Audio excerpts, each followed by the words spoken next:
من هي إسرائيل؟ شنو تمثل إسرائيل؟ هل هي دولة؟ هل هو جماعة، منظمة إرهابية، كيان؟ كيف ممكن أن نفسرها قبل أن نبدأ في عمق الموضوع؟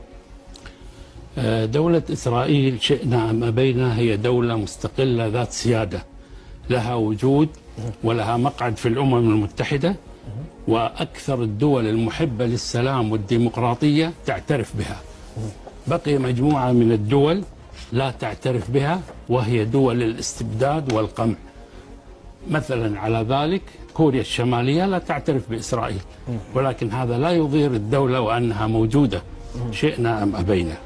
دولة إسرائيل تملك من المراكز العلمية والجامعات ما لا تملكه أعتى الدول العربية وأقدم الدول العربية. فدولة إسرائيل هي دولة وليست منظمة إرهابية، هي دولة كما قلت مستقلة وشرعية. نعم، أخذت شرعيتها من مكانتها في الأمم المتحدة. أما ما تفضل به أبو سيف من أن هذا كيان غاصب، فهذا مردود عليه دينيا وسياسيا. كيف؟ دينيا الآية رقم 21 من سورة المائدة تثبت أن بني إسرائيل لهم الحق في الأرض المقدسة. قال الله تعالى: وإذ قال موسى لقومه يا قوم ادخلوا الأرض المقدسة التي كتب الله لكم. إذن الله كتبها لهم ولم يكونوا كيانا غاصبا لها. الكيان الغاصب هو من كان فيها قبل أن يدخلها بني إسرائيل. وبالتالي أنا لا أميل إلى الشعارات والعبارات والمفردات التي عفى عليها الزمن، مثل كيان غاصب وصهيوني وغيره. ولا ينفي أنني عربي اعترافي بإسرائيل أبدا.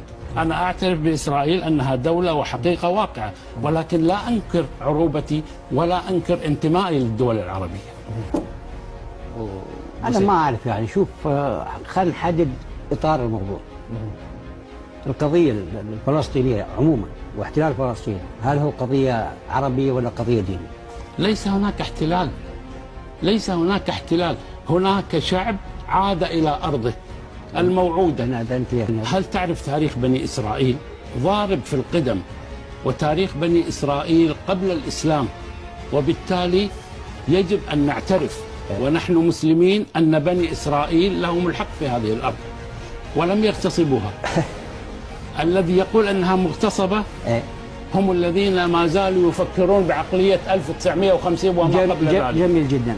قل لي كيف كان علم فلسطين إن كان هناك دولة اسمها فلسطين، وما هي عملتها، وكم عدد شعبها، وما هي عاصمتها. وفي عام 1948 عندما أنشئت دولة إسرائيل لم يكن هناك وجود لدولة اسمها فلسطين. من وين احنا جبنا هذا الاسم واللي قاعد ندافع عنه في أكثر من 60 عام؟ لا، هذا تخيل ما يكون ليس له موجود، ليس له وجود أبدا. هم عبارة عن شتات متشتت في بعض الدول العربية، وكانوا يسمون الكنعانيين أو العماليق أو لها أسماء متعددة جدا، حتى أن الآية الكريمة قالت إن فيها قوما جبارين، كان من يسميهم الجبارين. وبالتالي لا وجود لدولة اسمها فلسطين، وأصر أنا على ذلك.